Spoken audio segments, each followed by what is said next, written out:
Hello, everybody, and welcome back to the Pregame Network podcast, episode 24 now, moving right Yeah. along. Yep. Uh, Dan and Anthony, once again, no Joe. No Joe. Again. He is right as soon as he came back, he went on another vacationing spree. How? How do you afford that? He works hard. He deserves some time off. He doesn't work hard here, but he works hard. He'll be back eventually. Noted. All right, so, I guess we can get right into it. Yeah.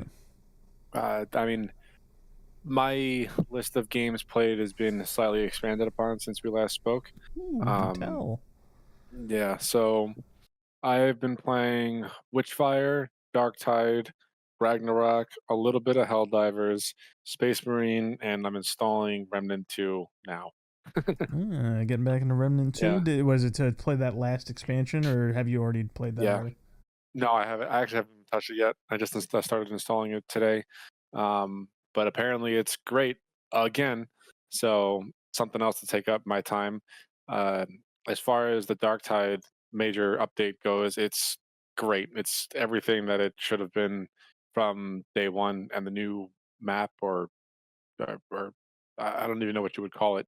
I guess new map that they added is really cool, and it takes place on a train that you have to stop, so it's a timed mission. It's the first one like that in Mm-hmm. Darktide, and it's like super close quarters where everything else has been like you have much more room to move around. Like the enemies and the hordes are on you in this new map now.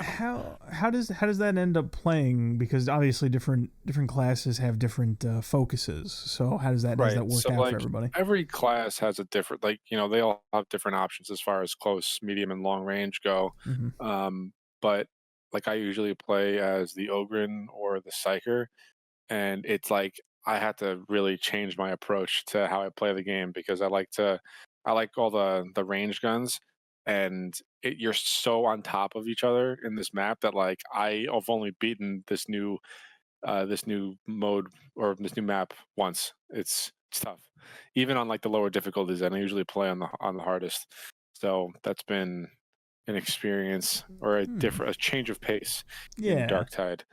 And they also added new skills. I didn't know that they added like Oh, new talents in the respective trees in the game. So it's been really good. good. I know when does it leave Game Pass? Ooh, I don't remember. Let me Mm-hmm. see. Because we definitely should play it at least once. Because after it leaves Game Pass, I don't think anybody else is buying it. Yeah. I don't know. It's soon, one way or the other. Yeah, so we should get on that. I've been making some more progress in Ragnarok. That's been fine. I haven't put as much time into it because I've been playing these other games. But it's I don't really have much to say about Ragnarok right now. The story is moving along. Still enjoying it. It's still more of the first game, but that's fine by me. And I'll report back once I actually beat the thing.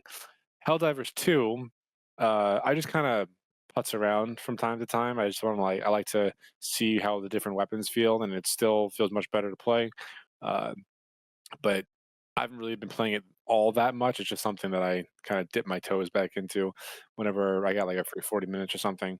Uh, Witchfire, though, Witchfire is really cool. So this is an early access game. It launched on the Epic Store a year ago, and they had a timed exclusive, so it finally came to Steam like a day or two ago. It is a FPS roguelike uh, extraction shooter, and it's set in like uh like a medieval time period. You play as a prayer, and like you work for the Vatican, and you have access to like all these super high tech weapons for the time, and you just go around killing demons and witches, and it's actually really hard. Mm-hmm. It's way harder than I thought it was going to be. I eat shit a lot in that game, but it's a lot of fun, and it's more fun than most other FPSs are today. So I am digging it so far. I've put about Good. 5 hours into it, Yeah, I saw you and playing it. yeah, it's really cool. It just feels good to play. and like Okay. you can't really say that about a whole lot of things now. Yeah. A lot of other things Unfortunately. are just hot garbage. Yes. So Witchfire has been good. Thumbs up from Dan. Excellent. And there's actually a lot of content in it right now because Hmm. it launched a year ago. So like they've been putting out more and more stuff. And with the Steam release, they had an early access roadmap. So uh, the one of like 5 major patches came out with the game launching on Steam. Actually, no, I'm sorry. It comes out next month, and then they have stuff planned all the way into late 2025, which is when it's supposed to hit its 1.0 release. So it's the future is looking bright for this game. It's not a live Fingers service, at least I crossed. don't think it is. Yeah, but it's good if you have like, I think it's $30. If you have $30 and you want like a new game to sink your teeth into, I think it's worth it. Um, so that's basically all the stuff that I've been playing. Definitely Okay. a longer list than usual. That's good. Get some variety in there. Try different things. I haven't played Destiny in over 2 weeks. Thank God. I've been talking about this for like 20 something episodes. Fucking the chains are Yeah. broken. Leave the cave. I am gonna go back once they add some more stuff that I'm interested in. But right now, I'm happy just doing other stuff. And my life is also extremely busy at the moment, so that doesn't help. Anyway, Yeah. what have you been playing, buddy? Before I get into what I've been playing, I just want to say I went and I looked. Originally, it said, or everybody was saying that Dark Tide would be leaving on the 30th. However, updated messaging from Microsoft no longer includes it leaving on September 30th, and it's no longer in the leaving soon category on Xbox Game Pass. So, I guess we have more time to play it if you want to, unless they throw a curveball at us and it just leaves on the 30th anyway. But you should probably act like that anyway, just so that you can actually wrangle Eric into it at a certain point. I know, right? Because he's not going to look into it. Get some fucking urgency into that. Anyway, as far as what I've been playing, unfortunately, I've been doing the opposite of what you've been doing, and I've been playing a little less as far as variety is concerned. I've only played 2 games in the last week, one of which is the Dead Rising Deluxe Remaster, which I'm almost done with completely. You take a deep breath and you're like, well, because it's playing like that game still. It's like, because like I kind of like told you my feelings on it already, where it's like it's just the original Dead Rising but more fluid and watered down. So it's like it's not terrible, but it's like at the same time it's like I played one for myself, I played it again to show somebody else what was going on with it, I played it again with Harrison so that we could do a playthrough for the channel, and I'm just like the seams show you may have said more this once before, but it's co-op. No, it's not co-op, but it's like I'm playing it and showing other people the game essentially and recording it. But like streaming, yeah, exactly. So like, it's the seams have been showing more and more each time I go back in there, and it frustrates me because the original Dead Rising has a lot of polish. But the long and short of it is, I'm almost 100% done with it. Where it's like I've done all the challenges, the achievements, I unlocked all the items and everything. I'm at that point because it's way easier than before. So it's just, even with all the other shit I've been doing, I've been able to get to that point. So that I'll be done with that soon, and then I can just wipe my hands of that for a good long while. Other than that, just Street Fighter. Okay. New character. A lot of fighting game stuff, which I'll probably get to, happened recently. But Street Fighter got a new DLC character, Terry from Fatal Fury, and I've been playing him. He's a lot of fun, and I've also been using this as an opportunity to get back into fighting games because me and Harrison have been taking a large break ever since that month where we just played them constantly. Because I can do long sets day after day after day. I can try playing a bunch of different games. Doing both of those things together was pretty brutal in the long run. So this should be, me getting back into it because I'm a little rusty and I'm feeling it. Like I felt like I played a set with Harrison the other day and I was getting destroyed. I was just not feeling it just because I hadn't been playing anything at all, and for good reason. But that's where I'm at. Next week I'm sure I'll have more exciting things to talk about than a remaster that's burned to me and fighting games which just everybody tunes out on when I mention them. I mean you know this. I used to be really into fighting games back when like Soul Calibur 2 and 3 were around, and the Dragon Ball like Budokai and Tenkaichi series was popular. Yeah, I would say that it's and I've mentioned it before. I'll mention it again because it is one of the biggest blunders I think in fighting games. Is that Soul Calibur was very accessible to a lot of people for multiple reasons without selling itself short or selling itself out. It was just it was something that a lot of people picked up and played. It appealed to not only just hardcore players but also casuals, that could just pick up and play the game without, like I said, without watering itself down. And everybody was on board, and there was a point in time where everybody I knew was interested in or played Soul Calibur. And just over time, throughout, the years of just nobody in Namco being really interested in continuing, which I guess is a good thing if you don't force yourself to do it, right? And also just the fact that, they had other focuses, like it tends to get a lower budget than Tekken, which is also from Namco. It's just they kind of gave up the casual audience, and that sucks because the vacuum was filled by vacuous messes that just lead to shitty communities and terrible practices. But Soul Calibur, Budokai is also very good, but like I want to say, it's obviously not a huge fighting game. Budokai 1, 2, 3 were very accessible, and they were also a lot of fun. There was some substance there, and it was very, very cool if you like Dragon Ball. And then only 2 games after Budokai were made by the same people, Dimps. It was published by Namco, made by Dimps, who are, I'm not going to bore you with the details, but they're like a labor-centric company, which does a lot of the legwork for companies. Like they did a lot of work on Street Fighter 4. They essentially made Street Fighter 4. Okay. So it was just those 3 Budokai games, which you were familiar with, and then Raging Blast and Burst Limit were like the last. I know of Burst ones. Limit. I've never heard of Raging Blast. Yeah, Raging Blast was something in a similar vein. I think Burst Limit was in between the 2 Raging Blast games and the Budokai games, which is probably why you heard of it. Like it was like if you liked Budokai and we got to that next generation of like Xbox 360 and PlayStation 3 and you were looking for more of that, you ended up playing Raging Blast. That's probably why you've heard of it. Because that was technically the sequel. That was the follow-up. Enough of that stroll down that particular lane, just because I do have more modern fighting game stuff to talk about later. No need to drown everybody with it right away. Mm-hmm. Yeah. All right, well, what do you want to talk about first? Because I have like a couple of random things, but nothing like crazy.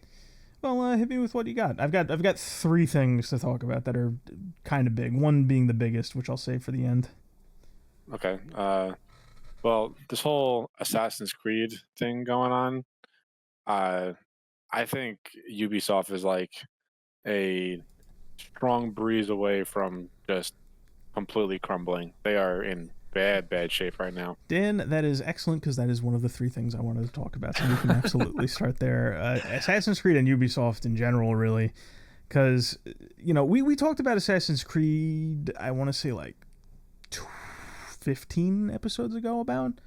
And we were kind of talking about the reception. Yeah, it was episode 9, I think, or episode 13 or something. Anyway, so but when we talked about it, I kind of talked to you about the reception, and obviously you saw the game, and it was kind of just more of the same, but also now it's like insulting an entire culture, and now that whole thing's kind of wrapped together, and it's for the first time in a long time, everybody's up in arms, like unanimously, They still have the diehards that are going to get there, but at the same time that the Assassin's Creed Shadows stuff is going on, you have Ubisoft just pumping out the same garbage they always do, but now it's like actually flopping, So like now you like the quadruple A game, mastery that was Skull and Bones didn't bring them back from the depths.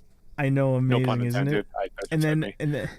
And then fucking Outlaws comes out, and they're calling it. They're saying that the sales were soft. Like they didn't quite hit the expectations they were expecting to with the fucking Star Wars brand. And at the same time, in like backroom investor discussions, they're not referring to they're not referring to consumer reception. They're referring to critic scores. So because the reception from the consumers has been rather terrible. And at the same time, I know we talked about it a couple weeks ago, like Ubisoft's stock has been tanking. It's not getting any better. Yeah, I'm sure it's not.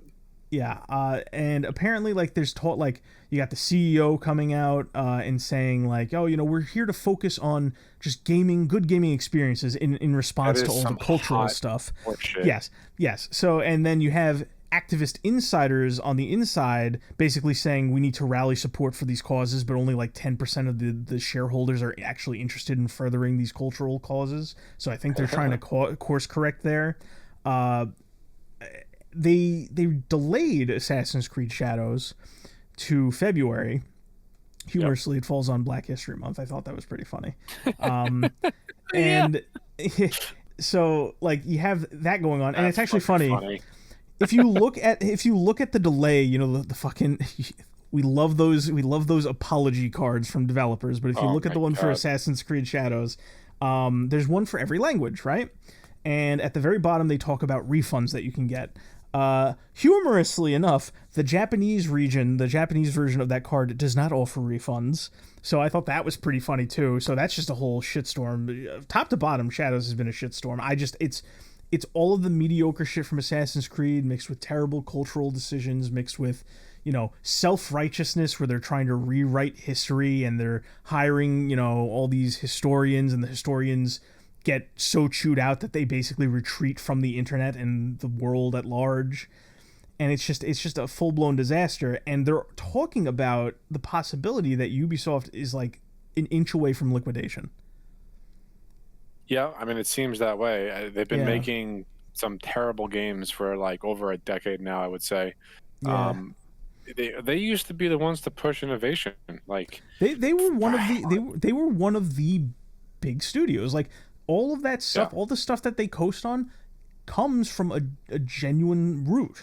Like there's, you know, you had the Prince of Persia games, you had the Rayman games, you had all the Tom Clancy games, which were good at one point, regardless of where they are now. There's like, you know, 15 of them, maybe even higher of a number than that, and each of them had like a good genuine start. Tom Clancy games anymore. Well, yeah, they're not. Now they just slap his name on there. It's an embarrassment. But rolling over in his grave. Yeah, and it's just like, at a certain point, they bled too much talent. They got complacent. They got a taste for annual releases and subscriptions and live service, and they just don't try anymore. Like the other day, or not the other day, but like last week, we were talking about like, oh, we should try Riders Republic, right? And I downloaded it and I just booted it up because I was just dicking around with games on Game Pass, and I didn't really sit down and play it, which is why I didn't mention it before. But I did try it out a little bit, and I'm just like, you know, there's some fun elements here, but I can see performance issues. Certain things just don't look right in it. It felt like they were also copying multiple things. It's literally like they took all the, you remember the SSX games? Oh yeah. Love those games. like you know, like the snowboarding, you have the biking, and you have all that shit. It's like they looked at that, they said, let's make this but safer, and then they coded it in like what people would expect from Forza Horizon, because it's got that same kind of like startup where you're just riding in all the different directions and you're part of a big festival and people are talking to you over the radio and you're part of a huge event. Like it simultaneously, like this is the best like a Ubisoft game has felt in my hands for a while, just because like I can't stand the shit they do anymore. And at the same time, it's one of the safest and blandest like packaging that I've felt in a long time. I think we should still give it a shot and play it together, but like at the same time I'm sitting there going, this just is like, I feel like I'm playing a slide at like a corporate boardroom creative meeting. Like that's what I felt like I was playing. I'm just like, I didn't like this when Forza Horizon did it legitimately. I don't like it here when you're just copying that to be safe, you know? Yeah. But I think it's going to be tricky. I would say that Ubisoft is on their way out. I do think they have too many like safety nets, I feel like, because they get a lot of government funding, which is why their teams are so bloated. Yeah, they need to keep their they overhired something fierce. I think their numbers were somewhere north of 20,000 people, right? Oh wow. And they went on a mass layoff spree, but they can't lay off enough people, because if they lay off too many people, they lose government funding. And the government funding is how they stay afloat, because like they get billions from Canada, I think, because of how their studios are laid out. And then they like the profits in return are like less than 10 million. It's insane. So like it's like House of Cards waiting to tip. It's a little crazy. And at the same time, just as like a smaller note, apparently all their entire French staff is on strike now. Oh, like, yeah, unless somebody bails them out, I really don't see them making it out of this, because their one like ace in the hole was Shadows coming out and just relying on everybody who buys Assassin's Creed year over year over year over year to buy it and just keep them afloat. But now they're delaying it. So it's like, what is Ubisoft going to even look like in February? I mean, I think they're going to be just as bloated, to be honest, but it's going to take a giant flop in order for them to have to like restructure, essentially. But here's the thing, they just had a giant flop. It was Outlaws. Outlaws didn't sell what it needed to. I don't think it was a Concord level flop by any means, but it was still a flop. Well, nothing is a Concord level flop. That's very true. I think if Outlaws sold like Concord, I think the studio would be dead by now. I think it would be flat out dead. They'd be looking for buyers because, like I said, all of the shareholders are not happy, except for like the 10% that are interested in like all the cultural shit. That's like the only people who are like happy at the moment, I guess. I guess. Yeah, Ubisoft, I mean, Ubisoft might be on the fucking way out, and it's like I've been saying for a while, like I don't really trust like the whole somebody should come in and just buy them and make good games because nobody's doing that. They're just buying them and then sitting on the IPs, right? But like Ubisoft has an impressive back catalog. They're just not doing it justice, and they haven't been for a long time. Mm-hmm. Yeah, it's going to be interesting to see where this goes, especially when Shadows launches in February. People have been clamoring for a feudal Japan era Assassin's Creed basically forever. Yeah, but I don't think this is the one they wanted. Yeah, 100%. Not like diehard Assassin's Creed fans. So, God, man, I used to love those games, and then after Black Flag, I just couldn't fucking do it anymore. It just became so boring to me. Understandably. Yeah. So, all right. Well, I mean, moving on from Assassin's Creed, which is most likely going to flop and maybe the nail in Ubisoft's coffin. Mm-hmm. What is the next thing that you got? Because that was one of the things that I wanted to bring up that just happened to coincide with you. So So what I'll say is like there's been a decent amount of fighting game stuff going on, both gameplay wise and community wise, and situations where both kind of like come together nicely. Fatal Fury is kind of returning the favor to Street Fighter, where I mentioned it a while ago. I know you probably don't remember because it's not your thing, but Street Fighter got their first ever guest characters with Fatal Fury characters, Terry and Mai, who are very big SNK characters, right? And now the new Fatal Fury game that's coming out early next year is getting Ken and Chun-Li from Street Fighter. And aside from the fact that this is just cool if you like both games, it also is like it's kind of like building up in people's minds that like one of the biggest not even necessarily the biggest, but one of the most well-revered fighting game series might make a comeback, that being Capcom versus SNK, which is a neat little game. That kind of doesn't do it justice. It's basically, as the name sounds, it's Capcom characters versus SNK characters. It's not quite like a Marvel versus Capcom, which I know you tried, where it's like a tag fighter and people are flying all over the place. It's basically a more grounded fighter where you take, a character from either catalog, and then there's 3 different styles you can play that kind of correspond with older games in their catalog. Like from the Capcom side, you could either play like, if you wanted to, you could make your characters feel like you're playing Street Fighter 3 or Street Fighter Alpha, or on the SNK side, you could make it now it feels like you're playing King of Fighters, or now it feels like you're playing a different King of Fighters, or you're playing Samurai Showdown. Aside from the fact that I think the gameplay perspective is neat, just seeing those two come together to make a Capcom versus SNK 3 would be very cool, because that's something. Was 2001 was the last time they came together to do a game like that, but the relations of both companies seem to be like they're very good. And I, there's some logistical stuff there. Like I don't know, like I don't necessarily trust the quality inherently of both. I like Street Fighter 6. Fatal Fury, City of the Wolves looks really good, but I'm not necessarily sold on either company tackling the challenge of treating this the way it is, but that's a long ways off. That's just something cool that happened between the two of them. Other than that, Mortal Kombat 1 got its expansion, and what was in it? That's what? What was in it? What's the expansion? So the expansion is essentially, it's how they've handled the last couple Mortal Kombat's, or just the last two, I should say, where it's a story, cinematic story, and 3 of the characters that of the 6 character pack. It's weird how they do it. They basically do, when the game comes out, they do a combat pack, which is like 4 to 6 characters, right? They've been settling on 6 lately. And then after that combat pack ends, they do the expansion. This one's called Chaos Reigns, and it's the story and 3 characters, but also they also do the combat pack 2 alongside it. So basically there were 2 returning characters, and there's 3 returning characters, which I think all came out, and then there's 3 guest characters, which will be coming later. And they're kind of at their end of what they can really do with guest characters, to the point where people are kind of getting sick of it.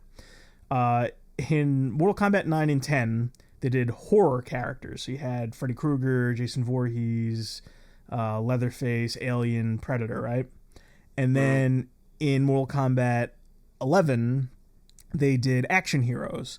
They did RoboCop, they did Terminator, they did they were gonna do Ash Williams, but he got cut, so they did the Joker instead.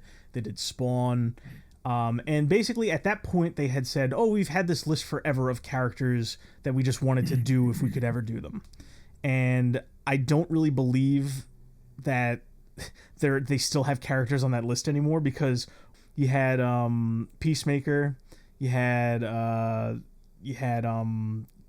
Homelander from The Boys, you had Omni-Man from Invincible, like all a bunch of like shit that's just new and either directly involved with Warner Brothers or partnered or in that same theme. And now they're doing like fucking Ghostface from Scream and Conan the Barbarian, and everybody's just kind of getting like sick of it. So this is all this is to say is they got a new expansion, and for the first time ever, people who still play Mortal Kombat like seriously, like day after day after day, which doesn't really, it's a very fluid community. They're finally saying, wait a minute, this story sucks. These guest characters suck. We don't like this anymore, even though this has been an issue for like a decade. So now there's like petitions. Ed Boon, the guy who, like, one of the original creators, is like basically he's normally very quiet on Twitter, but now he's like blocking people on Twitter, and there's like a whole uproar because Mortal Kombat 1 just hasn't been doing that great to begin with. But it got new content, and all the people that still play Mortal Kombat are now realizing that Mortal Kombat isn't in the best place. So we're gonna see how that shakes out. Guilty Gear is getting a returning character, watered down just like the rest. What else? I already mentioned before, Street Fighter got, its latest DLC character. And so that's where it is, like, gameplay wise, right? As far as new content that's coming for all the latest games and potential new stuff coming down the line. But okay, there's always a little bit of fun stuff going on in that community. I'll tell you what. No. So remember a while ago I told you about a very specific incident where like there was kind of like a dam breaking moment where like everybody was just realizing, oh wait, shit, people are being abused and there's orgies going on and shit like that. Oh yeah. So it turns out, and it happened in the most perfect way that you could imagine from like a rubbernecker on the side, right? All of the bad and terrible people that said that they had like issues, right? Like, oh, I was sexually assaulted, all this, all that. Apparently they were all lying, or they didn't really, or they have since rescinded their claims. But all like the small players and people nobody really knows that kind of got like shouted over, turns out their claims are more than likely true. And basically, like, there's been like just an influx of like people just saying like, oh, I'm sorry, I didn't think it was this, I didn't think it was that, but I'm fine. And like players basically like putting out like lengthy statements and then backing away slowly and just competing online to try and avoid culpability in this mess, because it's just like a string, like a spider's web of like all these different players just like fucking each other, or like knowing that somebody else got fucked by somebody else, or like acting out and fetishy shit, or trading sex for like performance in brackets. And the companies are involved, so now the companies have not like an onslaught, because this has just been happening over time. It takes forever for them to react, but you have companies basically saying like, oh, this player is no longer in the bracket, next player up is going to take their spot, but like nobody's satisfied with these answers because it doesn't really address any of the problems. And on top of this, you have I may have, it's not something I really ranted about before. I may have touched on this at some point, but you have a lot of like small startup groups that are trying to like take the reins of the community, which is just something it's not a tenable position. And their whole thing is like, they have all those same sensibilities and indignant beliefs that you would expect from any of these like hobbies spaces, right? The same kind of like, you know, we're going to look the other way for people that we like, and, you know, they're in on it and that kind of shit. So you have a bunch of these guys coming out and saying like, well, we've heard the allegations, but we're just going to kind of ignore them because I like this guy, right? So now you have, it is just a fucking mess of like, everybody, like all the big people that like need to compete to stay in it, or like the fighting game community is their life. They're kind of like, they have their heads down, their hands over their eyes. They're kind of like looking away, just saying, "Come on, go away, go away. I don't know what's going on. Go away, touch grass, just leave." And then you have like abusers and people acting out fetish shit are like finally getting outed, and people are getting sick of it. I don't know how this carries on the way that it is. I just don't know, because it's especially for Mortal Kombat and Guilty Gear, because that's just I just don't. What are you gonna say? Like, how mainstream is this like fighting game community? Because that might be why it's flown under the radar, largely speaking. Well, the fighting game community, even at its biggest, is still relatively niche, because as fighting games get more popular and streamers play it, they don't really, and this is something I've talked about before, it's like numbers at any cost doesn't lead to like a completely contained community. So like, you'll have streamers that play the games and attract a lot of viewers who in turn also play, or at least tune in to watch, but they're not part of the community. You know, there's no values there. You know, they're just kind of there, and they're loud and they're noisy and they don't give a shit. They're there for the theater. And then you have, you know, all the different, you know, activist types in there that like, they want control of the community, but they aren't necessarily what you would expect in the community. So it's widespread, and a lot of the older players like to pretend it's like some great phenomenal global movement, but it's really just like a bunch of like cliques and subgroups and people vying for power, and people that like are just there to watch the games but don't care about the integrity of the games, the communities, or the tournaments. They're just there for noise. And you have, you know, new players that are literally just like, I just need a place to play. I got to keep my head down. I don't care about if things are bad or good. I just need a place to play. It's a nightmare. And it's completely self-inflicted because of how all of these different games and how the community as a whole have reached for wider audiences. It's why it's, you know, it's like Street Fighter and Tekken kind of have these problems, but they're also massive and the closest still to grassroots as possible. And then you have like different, you know, games like, you know, Melty Blood, which you've probably never even heard of, or like smaller anime titles that have very close-knit, you know, games that aren't necessarily part of the community, but that's fine for them because they're off doing their own thing without all of the drama necessarily. But then you have a game like Mortal Kombat or Guilty Gear, which just goes full casual modern audience, and it sacrifices the roots of those games. It attracts the worst possible people, and it also makes the competitive scene weaker. Even though, so like the scene will get bigger, there will be more tournaments, but there will be less consistent players and players of caliber and players of good moral standing that stick around. Like, that's why I say fluid. It's just a fucking like a rotting corpse is what it sounds like. You could look at it that way. I still think that like there will like. I think that there will be turnaround in the fighting game community at some point. It's just a matter of how much damage is done and whether they really want to associate with this period. I do think there's going to be a lot of corporate people that'll just pretend this never happened, but will still ride on the waves created during this time frame of tournaments. I don't think it's going to implode unless like something catastrophic happens to the corporate sponsors where they pull out, because it really has grown considerably in that regard. I don't think the community has grown very healthily, and I don't think people are making bank, but like there is a lot of corporate money involved now, especially after I mentioned Sony bought Evo, like however many weeks ago that I mentioned this. And, you know, it's kind of everything I just said is kind of a messy rant, but the long and short of it is a lot of stuff happened in these communities, and the exact people that everybody already knew about are doing terrible things, and now they're kind of hiding in plain sight while people start to distance themselves. Because I did see a few people who basically were like ardent defenders of some of these people, basically saying, I'm stunned, I never would have expected such a thing. So it's like, it's no longer like everybody just ignoring it, and now more people are trying to distance themselves from it. So maybe there'll be turnaround. But I think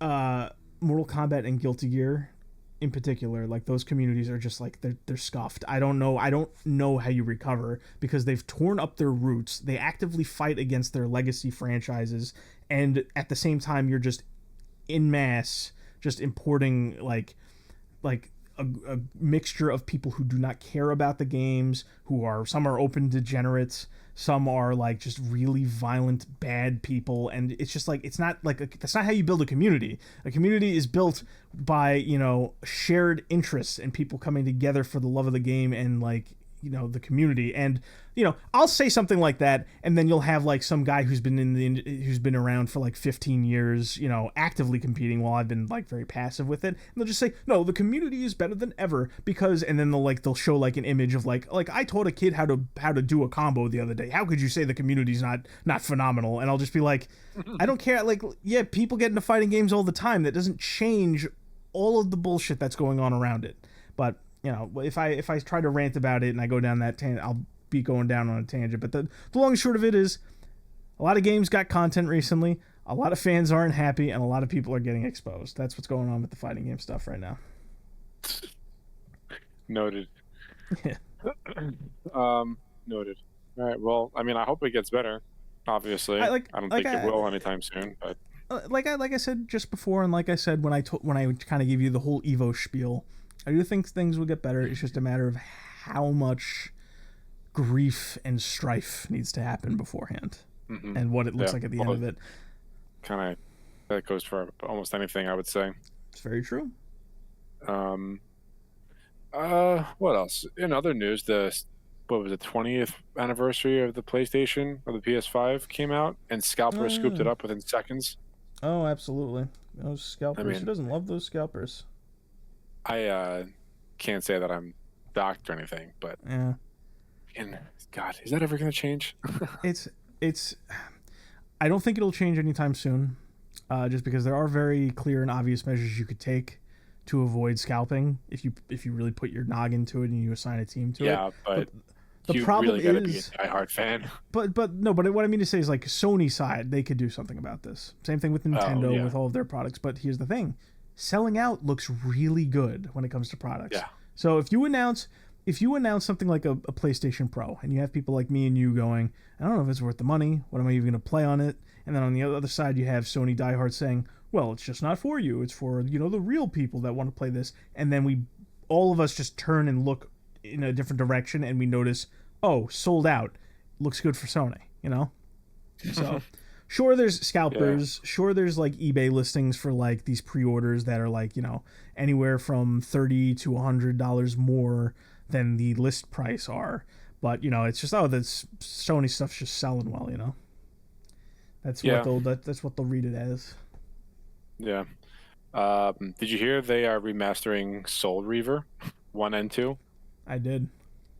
It's pretty cool. That is pretty cool. I'm skeptical because, like, the reason I'm skeptical is like I think the Legacy of Kain games, Soul Reaver, whichever, because, you know, there's the two that everybody knows, and then there's some stuff in between and on the sides that, you know, are bigger than the series itself, but or kind of serve as like bookends. I am always hesitant when it comes to remasters nowadays, and this was before Dead Rising, but I have a feeling that you look under the hood, there's going to be some unnecessary changes. I haven't looked too deep into it just yet because it's not something. It's something I would play, but not something I would rush out to pre-order and buy. So I haven't looked too deep into it. Yeah. I'm sure there's a catch somewhere. I'm glad that the series is getting attention. It's unfortunate because, you know, pretty sure Amy Hennig was the one who wrote for that, and she's basically been out of the industry after. Yeah, and I'm pretty sure she's been out of the industry since. I didn't know that. Since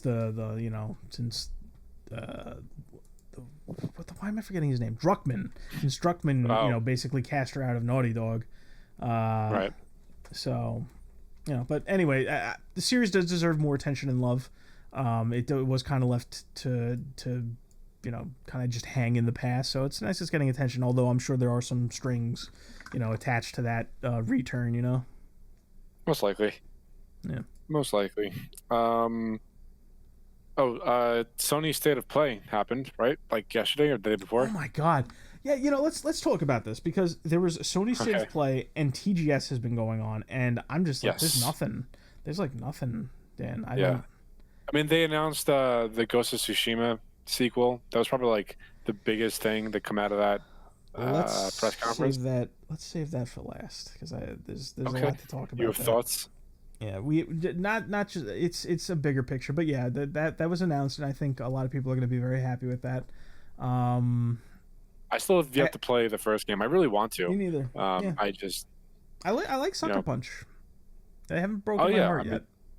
We grew up with Sucker Punch, so yes, we did. I'm definitely it's on my Steam wish list, but I'm waiting for it to go on probably like around $30, and I would scoop it up. Okay. Yeah. Well, we'll see. We'll see about that because I definitely want to play it at a certain point too. I'm trying to think what else was really showing. I don't know how your PC is going to run it. If there's a will, there's a way. But you really have to look into upgrading that thing. And we'll get it done eventually. Right now, it's trucking along. Yeah. What the hell else got announced there, Dan? I legitimately can't remember. There was DLC for Astrobot. There was a crossover with Stellar Blade and Nier. Tokyo Game Show. We got Metal Gear Solid Delta, Snake Eater. Yeah, that was shown. It wasn't announced. Yeah. StarCraft Remastered and StarCraft 2. Yeah, all the Microsoft stuff, nothing really got announced except for like one game, which is like a simultaneous release, and it's like a cutesy little co-op game, which isn't bad. I'm just saying it's not really eye-catching. It was got an expansion announcement. That's very true. There's an expansion coming for Age of Mythology Retold. A lot of Square Enix titles got brought over. Like the Final Fantasy Pixel remasters are now available on Xbox. 2 remasters of the of Mana series are not only on Xbox but also on Game Pass. The Katamari game got a release and Game Pass release on Xbox too. So they had a few strong things for like niche people and like people that like niche things, but nothing really groundbreaking. I was kind of disappointed a little bit, but it's just I guess we were spoiled by all the stuff that hit us in the summer, where it's just like, it's kind of a flat line. I watched. Summer was a big one. Yeah, I watched Capcom, SNK, and Sega's little like there's fucking nothing from any of them outside of like the small thing I'm kind of interested in that I mentioned with the Street Fighter and Fatal Fury crossover stuff. Yeah, it's just a whole lot of announcements and not a whole lot shown, Yeah, I mean it's a Tokyo Game Show. It's not like a huge splash in the States, but but even then, it's just like even if it's not a big splash in the States, there's normally something interesting about it. But it's like I'm just not seeing anything. Yeah. At the State of Play that we were talking about before, they're remastering Horizon, which I found pretty funny. There's like they're just creatively bankrupt over there, I guess. That's all right. So what do you want to talk about with Ghost of? How do you pronounce it? I don't even know how to pronounce it. I've been pronouncing Yotei.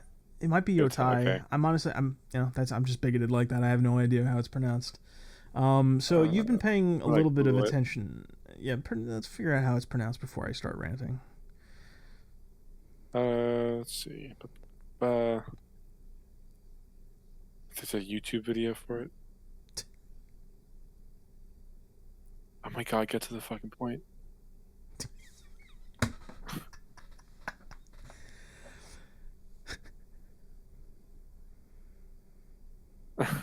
Dude, he's like explaining the origin of the word. He hasn't said it once yet? It's Yotei. Okay, it's Yotei. Okay. So you've been paying a little bit of attention to the Ghost of Yotei stuff, just a little bit, I'm assuming, right? Just because obviously, Yeah, I you mean, still I haven't know it played the first exists. one. I know it takes place 300 years after the first one. Yes. But that's just about all I know of it. Yes. So here's to kind of set the stage. Ghost of Tsushima, the one that we have not played. It was what's the best? It was respected for how it handled certain things in the culture and the region, to the point where I think they got some kind of award or some kind of ambassadorship from the region of Tsushima. Oh wow. Like it was that good. Now, there's a situation going on where, I mean, we bring up this type of people all the time. I just don't know what to call them. Some of them are journalists, some of them are activists, but they're really just like a bunch of morons trying to incite issues where there aren't any. They do this either to make the opposite, to make the side opposite of them look worse, or they see cultural stuff coming and they want to soften the blow to prevent pushback when it does hit.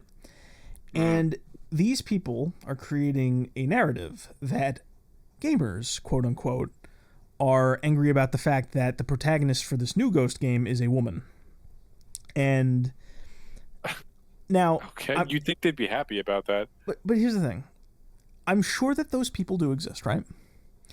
In some far-off fringe, there might be people who just see a woman and they immediately just hate a video game, right? You know, it happens. There's some wackos out there. But there are far more people propping up cardboard cutouts of these types of people and pretending they exist. And the whole thing has gotten inflamed by the fact that the lead actress playing this character is one of those activist nutjobs. So now everyone is close to getting sucked into a fight with no one before we even know what kind of stuff is going on in the game, right? and you know, I obviously want to talk about specifically what's going on with the game, but with that laid out, let me digress a little bit, right? I had a conversation with Joe a couple weeks ago, and we were talking about those lists that are out there of quote-unquote woke games. All these lists that have been popping up. Have you seen any of them? You've probably seen like the DEI detected one because we've talked about it before, but have you seen any of these lists? Yeah. No, I kind of try to stay away from that. That's fine. Some people care about this stuff, some people don't. I think that the controversies around like the mainline ones are a little overblown just because they do look for certain policies and practices, but anyway. There are more than a few at this point that are gaining traction. Well, all of them are really gaining traction, but you have people that are just fed up with this shit and they need an outlet. So they just like, okay, I need a list to tell me if there's bullshit in this game because I don't want to deal with the bullshit anymore. They just can't deal with the noise and the nonsense anymore, and they all have lines as far as what they're willing to put up with. We talked about the DEI detected one, and I think that one is still what everyone would probably agree is reasonable to look for, like specific ideas and policies and practices.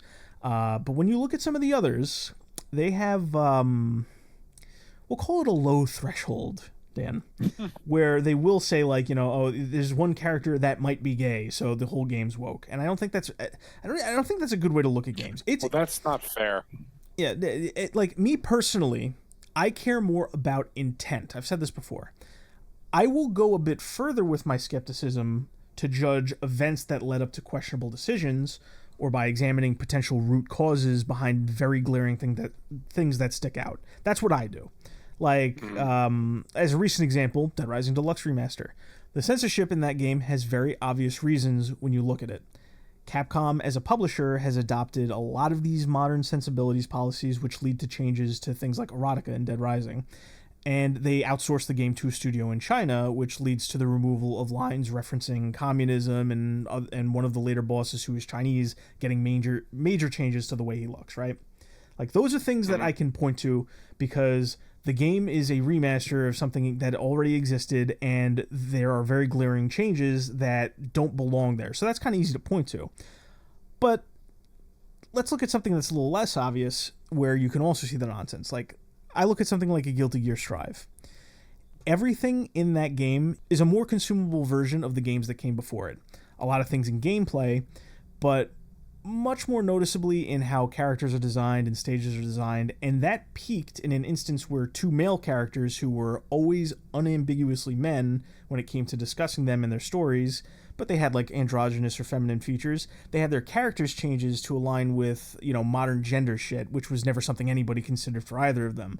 And you say, well, that's weird. But then you take a look at some of the interviews where the creator is talking about global sensibilities, or members of the team talking about how they had experts come in and explain pride shit to them and other thing, and then things start to make sense. And here's the thing: if a game comes out and it has something like the characters I mentioned in that got changed and retconned for Guilty Gear, or it has like a character like the one I mentioned in Dead Rising that was changed from a previous character, if those characters just exist, I don't give a shit.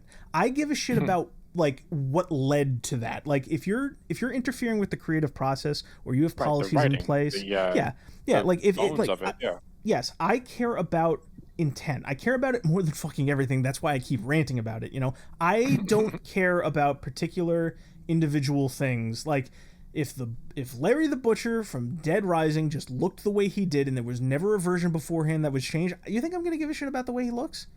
No, because that's just a character you made and that's what you made, but it's something that was changed, and that's the kind of stuff that should be on a list, right? That's the kind of stuff where you say, like, I want to know if like the developers are doing something for reasons other than creative intent, right? I don't look at like a woman as a protagonist and say, this game is woke, game is bullshit. I barely use the word woke, and I'm just like, I would never do something like that. Anyway, why I went on this little side trip is to say that there are clear things to look for. All those things that I mentioned. There are things that you can look for that you can say, this is a line for me, I don't want to mess with that. And you could always see that for what products are coming. But unfortunately, because of like the dirty games that are played in the background, because of all the deceptiveness and all the people propping up straw men to argue with, it's just, you know, people inventing issues at the very announcement to create an enemy to fight, and then in turn doing that enough creates the actual enemy to fight, where you will have people saying, there's a woman here. I think it's exactly. And if this keeps up, it's going to get very, very messy, because like the conversation I had with Joe was basically like, he was saying, don't you think this is ridiculous? Like pointing at those kind of like crazy lists that like basically go over every single like 1/100% for something that might vaguely resemble something that has something to do with modern sensibilities. And I told him this. I said, I absolutely agree. That's ridiculous. I would never utilize a list like this. However, I can't blame people for using these lists. That was basically my takeaway, because people are just constantly getting berated and they're under pressure and they just don't want to deal with it anymore. And at the same time, you have, like I said, those people just creating issues, the self-fulfilling prophecy. And basically what's going to happen is, like, if this game, Ghost of Yotei, did we determine if it was Yotei or Yotai? What was it again? It's Yotei. Yotei. If Ghost of Yotei does come about and it actually has some of that stuff in there that people weren't even complaining about yet, it was people who would complain about the complainers inventing an issue to complain about before there's anything to complain about, and then it actually turns out there's something to complain about, it might break something in the industry and how people handle it. Like I'm legitimately worried, not for like serious violence or something like that, but I think discourse is just going to break down because of how like the seeds have been sown. Because at the same time as you have these people basically propping up men of straw and willing them to life, right? You also have the lead actress online starting fights, because she is one of those activist nut jobs. And now that lends some kind of credence to it. So meanwhile, I'm just in here going, I thought Ghost of Tsushima was received rather well. It got that award or that ambassadorship, whatever the hell it is. And I'm just sitting there going like, oh, this is like a slam dunk for everybody involved, right? But now, before we know anything about it, people have created an issue to get angry about, and now people are going to walk into that issue and fulfill that issue because there are people on the team who are already starting fights. And I'm just like, what are we doing here? Whatever happened to just making a fucking game and just like putting it out and that's gone, people Anthony. playing it? It's not a thing anymore. There's no that's been gone for like 15 years, maybe more. Yeah, I think that, I've always said, like, I think that people kind of trading, not secrets, but like trading information, and people being more involved in the process of looking behind the curtain of things that are being made so they can make informed decisions. I've always been for that. I thought when these lists started, they were a great idea. I still think they're a good idea. I just think that there are some nut jobs out there making really crazy lists, which, somebody has a line that far, go ahead and read it. I'm not gonna slight you for it. Yeah. But it's just like it's just insane to me that, you bring up like this game that's a sequel to what was a very well received game from a reputable publisher, and in under a day, people are inventing this issue. You have developers developers coming out who are apparently there's a different team working on this, so it's possible there's some credence to changes going on in the background, but I guess we'll see. But it's kind of a side note. I will say that hiring somebody like they did for that lead role doesn't really bode well at all. Not because she's in control of the development or essential parts of the game, and not because game actors aren't allowed to have their own opinions. I don't really, you're allowed to be a schmuck online. I really don't care. But because I question the judgment and quality of anyone willing to look at her track record, look at her character, and say, yeah, let's go with her, and at the same time not like say like, hey, listen, we're dealing with some sensitive subjects. Maybe could you just rein it in a little bit when you're representing our title, right? So you mentioned Ghost of Yotei, and I would say always like seem to slip under the radar. Yeah, it's going to be a nightmare. It's just I think that people are getting so fed up with all this shit, and they're finding ways around it. And in response to people finding ways around it, you have the activist types that like that kind of shit and want it pushed down everyone's throats, finding the most absurd variant of an argument against what they like and putting it out there and willing it into existence. And it's just like, how we can't handle too many of those. Like, everybody just needs to calm the fuck down. If the developers are going to do something ridiculous, they're going to do something ridiculous, and you can judge it when that happens. But you don't take the bait, don't preemptively, don't fall for the trap and saying, yeah, I don't like women as protagonists, But honestly, those people are so rare. I do think people are going to be pushed there, but they're very rare. Like, I don't want the prophecy to be fulfilled, but I think it's going to be, just because these people are going to be like, they're just going to keep pointing and shouting at shadows until something emerges from the shadows, and it's just a fucking disaster. So yeah, well, that's kind of the industry that we live in right now. Unfortunate. I guess we'll probably talk more about Ghost of Yotei at a certain point. There's just not much to talk about right now because neither of us have played the original, and there's not a lot of information outside of story tidbits. I do think it is interesting to kind of turn it into an anthology instead of a direct sequel. Yeah, so we'll see what happens. Yeah, we'll see what happens with it.